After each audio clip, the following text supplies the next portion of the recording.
Eu estou em Bangkok, na Tailândia, na minha ex-casa, a minha casa até um pouco menos de 2 anos atrás, na minha rua, o Soi Urumrudi, que está aqui atrás. Eu morei aqui há, há décadas, desde os anos 90. Eu passei o Covid praticamente inteiro aqui, preso, não podia viajar para lugar nenhum. Aqui na rua também tem o Conrad Hotel atrás de mim, que é onde eu estava morando durante 20 meses, sem poder ir para o Sudeste da Ásia, sem poder ir para a China, sem poder ir para Hong Kong, as viagens que eu fazia sempre, por causa de vários lockdowns, a gente estava preso aqui, basicamente. Bom, e eu estou no café, nos meus cafés favoritos, do chefe Prachan, que, para vocês terem uma ideia, está aqui atrás de mim, dando um curso de cozinha agora, enquanto a gente conversa, para cinco garotos e garotas tailandeses. É muito legal. Isso daqui é um pequeno café montado por um grande chefe que trabalhava para grandes hotéis. Aí ele saiu e montou o próprio business dele, que é esse café adorável, que chama Meals and More, refeições e algo mais. E, claro, eu estou tomando um café. É o Pepe Café. Esse é o nosso primeiro café juntos, diretamente da Tailândia. Bom, essa é uma introdução leve, porque o nosso assunto inicial é extremamente barra pesada, como vocês devem imaginar. Tem uma outra guerra que estourou há alguns dias, e essa guerra, inclusive, eu cheguei aqui eu cheguei aqui no terceiro dia da guerra.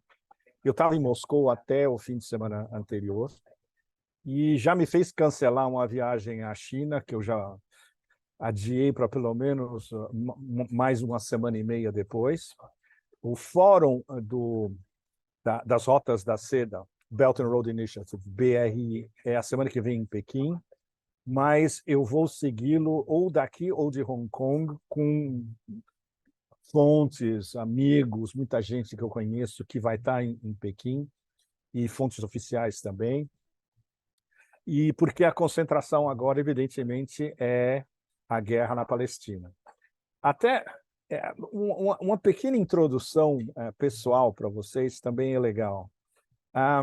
Eu tô on the road dessa vez, acho que há dois meses e meio, talvez até mais. Começou em julho. Começou em julho, eu estava na Sicília.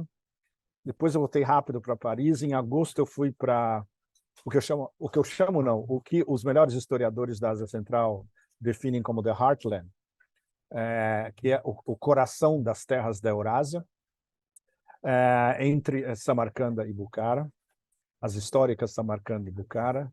De Tashkent, a capital do Uzbequistão, eu fui para Moscou e eu fiquei na Rússia quase 2 meses, fazendo duas viagens absolutamente essenciais. A primeira, para o Fórum do Extremo Oriente Russo em Vladivostok, que foi, na verdade, vir para cá, para a Ásia. Para vocês terem uma ideia, a distância de Moscou até Vladivostok é equivalente à distância de Moscou a Bangkok, na Tailândia. A diferença é que você atravessa 7 fusos horários para ir do oeste da Rússia ao leste da Rússia, e você está no mesmo país. E, vindo para cá, você atravessa uma parte da Ásia Central, do norte da Índia e uma boa parte do sudeste da Ásia. Bom, então eu vi o Fórum de Vladivostok e a semana passada, literalmente, eu acompanhei o encontro anual do Valdai em Sochi, onde Putin fez um discurso excepcional, como sempre, e depois teve perguntas e respostas tão excepcional quanto o discurso, com vários temas super importantes. Então, claro, todo esse tempo eu estava Ásia Central, Rússia, focalizado nos próximos passos da União da Eurásia. E, evidentemente, no meio a gente sabia que tinha alguma coisa no ar entre Israel e Palestina há pelo menos algumas semanas. Ninguém sabia o que isso poderia acontecer, mas tinha um sentimento de que algo muito importante ia acontecer, e muitos analistas muito bons, localizados entre Síria e Líbano, Beirute especialmente, e, evidentemente, quem está, ou quem sobreviveu nesses últimos dias em Gaza, estava esperando que algo importante pudesse acontecer. Os egípcios avisaram Tel Aviv de que ia acontecer algo exponencial. Os israelenses resolveram não prestar a menor atenção aos problemas internos, problemas de guerras internas entre agências de inteligência, hubris, evidentemente, complacência, e eles achavam que pode ser que eles montem alguma operaçãozinha, as facções militarizadas em Gaza, mas a gente sabe lidar como a gente vem lidando como sempre. E a maneira como Israel lida com Gaza, e isso está numa coluna minha que deve sair essa semana, é tratar Gaza como um estado hostil, entre aspas. Essa é a definição da inteligência e do Ministério da Defesa israelense. Ninguém esperava o que aconteceu na Operação Al-Aqsa Flood, ou seja, a inundação Al-Aqsa. Mas já havia 2 indícios seríssimos de que algo iria acontecer e que estava sendo precipitado pelas ações dos israelenses, essencialmente. 2 temas principais que explicam por que Al-Aqsa Flood, a inundação de Al-Aqsa, começou nesse último fim de semana. A primeira foi que Bibi Netanyahu foi à ONU e do púlpito da ONU mostrou um mapa do novo Oriente Médio, segundo ele, a definição do mapinha bastante vagabundo que ele mostrou no púlpito da ONU era o novo Oriente Médio. E basicamente, significava, na prática, a destruição absoluta dos palestinos e da Palestina. O mapa mostrava apenas o Estado de Israel, rodeado dos seus vizinhos árabes, com Bibi dizendo que, a partir de agora, a relação de Israel com os vizinhos árabes ia ser normalizada. Ou seja, ele passou por cima de todas as resoluções da ONU de décadas que clamam por um Estado palestino e por um Estado palestino independente respeitando as fronteiras de 1967. Destruiu a Palestina na prática, na frente de uma audiência das Nações Unidas e especialmente de todo o sul global que estava assistindo a performance, entre aspas, de Bibi.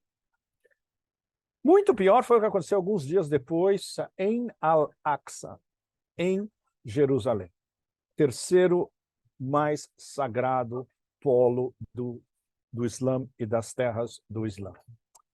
Depois de várias provocações e de várias invasões, houve uma invasão monstro de mais de 800 colonizadores ilegais israelenses, esses do genro extremamente furiosos e extremamente, na verdade, pregam abertamente um genocídio do povo palestino, invadiram a mesquita de Al-Aqsa, batendo nos peregrinos que estavam rezando e nos locais, e vandalizando lojas de comerciantes palestinos em torno de Al-Aqsa, e tudo isso observado calmamente, sem interferência, pelas forças de segurança israelenses.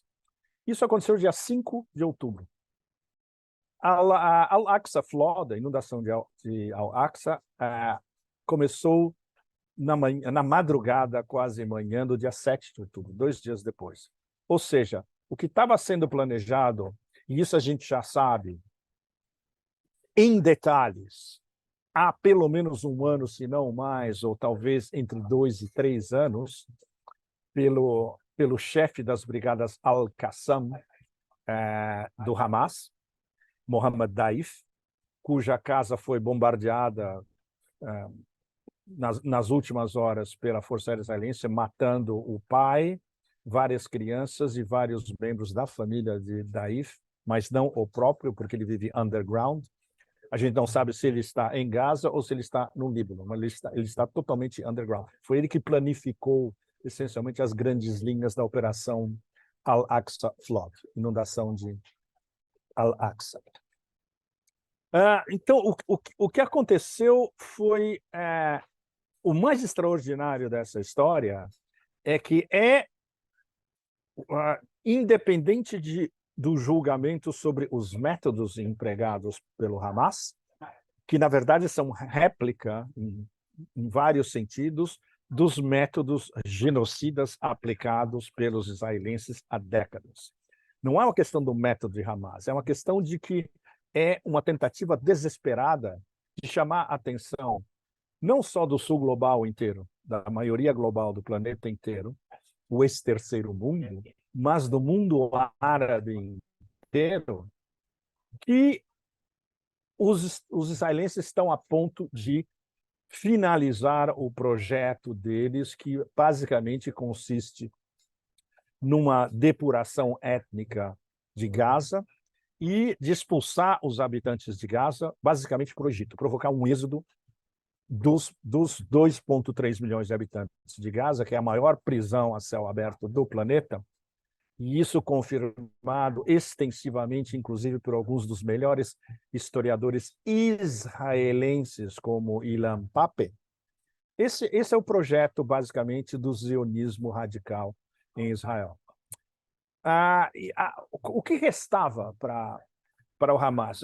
Independentemente se a gente faz o breakdown de todas as facções em Gaza, de todas as correntes políticas na Palestina ocupada inteira, o mais importante é que o que restou nesse momento como resistência palestina foi esse ataque muito bem coordenado, muito bem organizado, mas no fundo desesperado, digamos, um escape da prisão gigantesco, para conseguir armamentos, para conseguir reféns e voltar entrincheirados em Gaza, que é exatamente o que aconteceu, embora sobram alguns focos de guerrilheiros de Gaza em alguns pontos do território ocupado por Israel, fora do perímetro de Gaza, e, claro,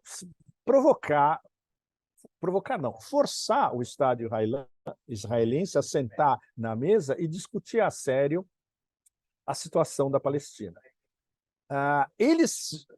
Quando digo eles, desde Mohamed Daif, a toda a liderança do Hamas e a todas as lideranças das brigadas e todos os comandos que começaram a operação no último fim de semana, sabiam que ia ser um raid, digamos, muito rápido, que eles iam ter que voltar ao território original e que a resposta israelense seria um negócio absolutamente apocalíptico, que é o estágio em que nós estamos agora, prefigurando o que já foi anunciado pelos próprios israelenses, que é uma invasão por terra de Gaza.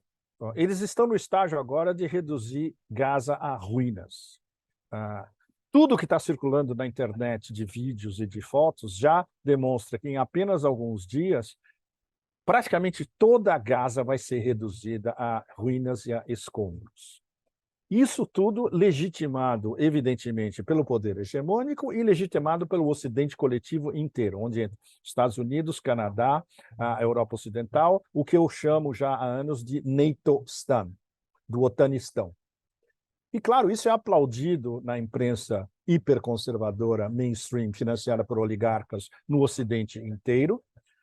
Você vê manifestações, por exemplo, em Nova York, de residentes israelenses ou de dupla nacionalidade conclamando abertamente um genocídio dos palestinos.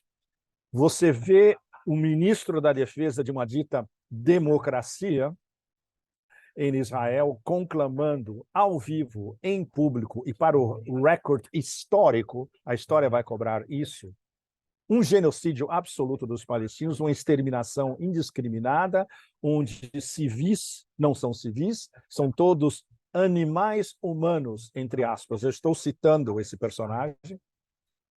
E, claro, tudo isso, acima de tudo, soldados israelenses não têm mais limites, ou seja, isso passa por cima de tudo, Convenção de Genebra, regras de crimes de guerra, crimes dentro de uma situação de guerra que foi anunciada pelo exército israelense e pelo primeiro-ministro.